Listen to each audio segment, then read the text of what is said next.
In every culture, there are thinkers whose ideas cross the limits of time, but very few have influenced the world as deeply as Confucius. He lived more than 2,500 years ago in the land we now call China, during a period of chaos, war, and confusion. While kingdoms fought for power, people searched for order, truth, and guidance. And in the middle of this storm, one man stood up with a simple but powerful message. A good society begins with good people. Confucius was not a king, not a warrior, and not a rich man. He was a teacher, a quiet voice in a loud world.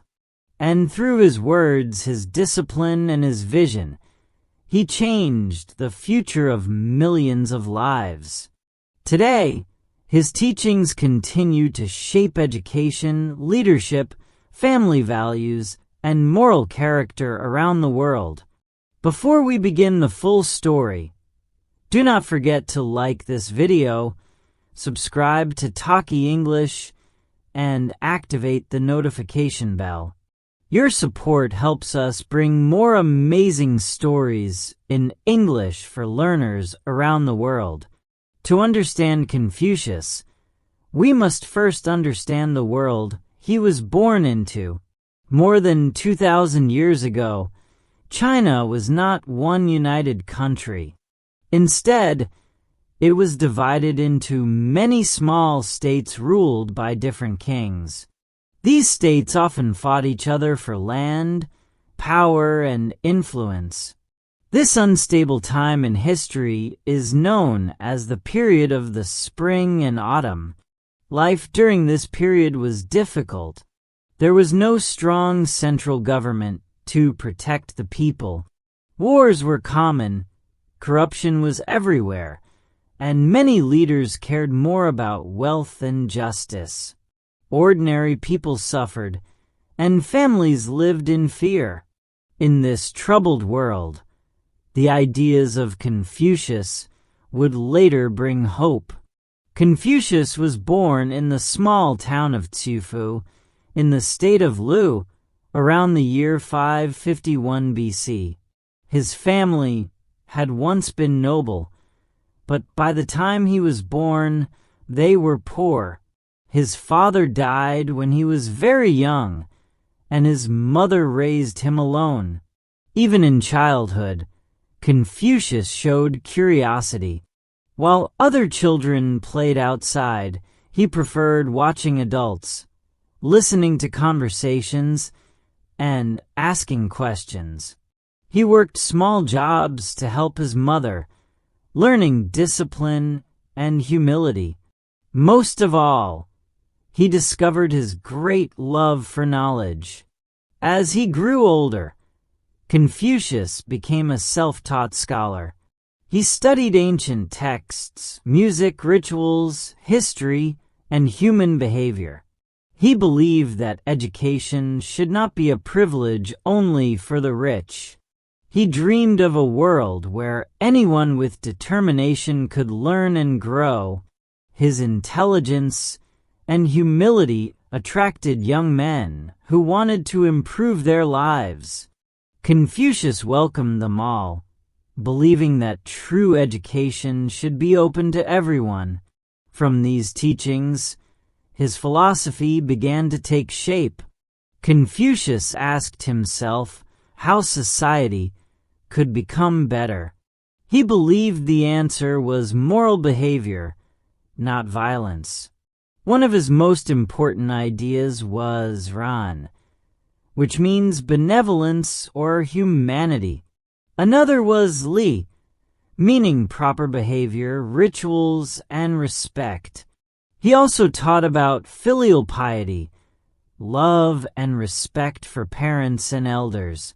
Confucius believed that strong families create a strong society, and that true leaders must rule by virtue, not fear.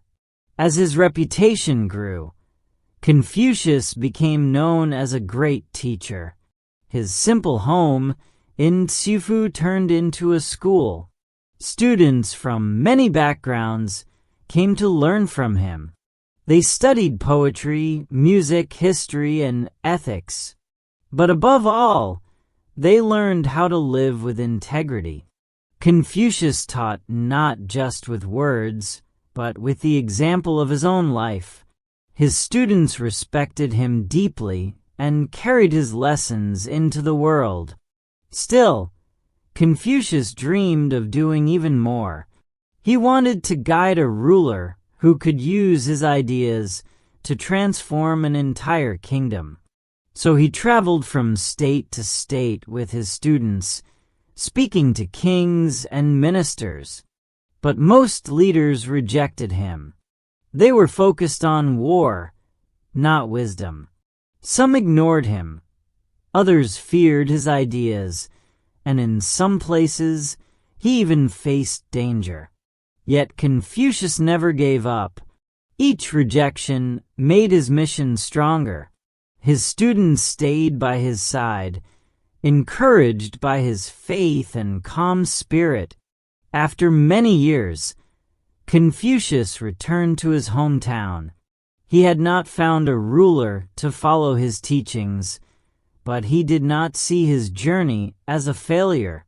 Instead, he dedicated himself to teaching and writing. He preserved ancient books, collected poems, and organized history. Many of the texts he saved would become central to Chinese culture for thousands of years. People continued to visit him for advice, and his home became a place of learning and reflection. In his final years, Confucius experienced both pride and sadness.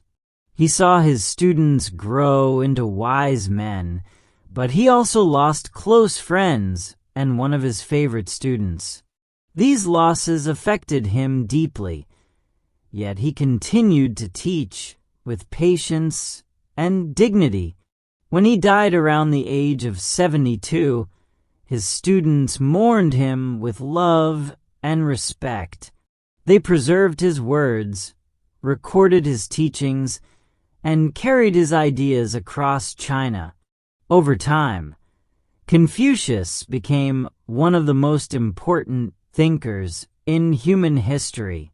His philosophy influenced governments, schools, families, and cultures. His message was simple but timeless. If you want to improve the world, start by improving yourself. Even today, his teachings remind us that kindness, honesty, humility, and discipline have the power to transform society. Thank you for watching this story. If you enjoyed the video, do not forget to like, share, and leave a comment telling us what you learned today. And of course, subscribe to Talky English and activate the notification bell so you do not miss our next inspiring story in English. See you in the next video.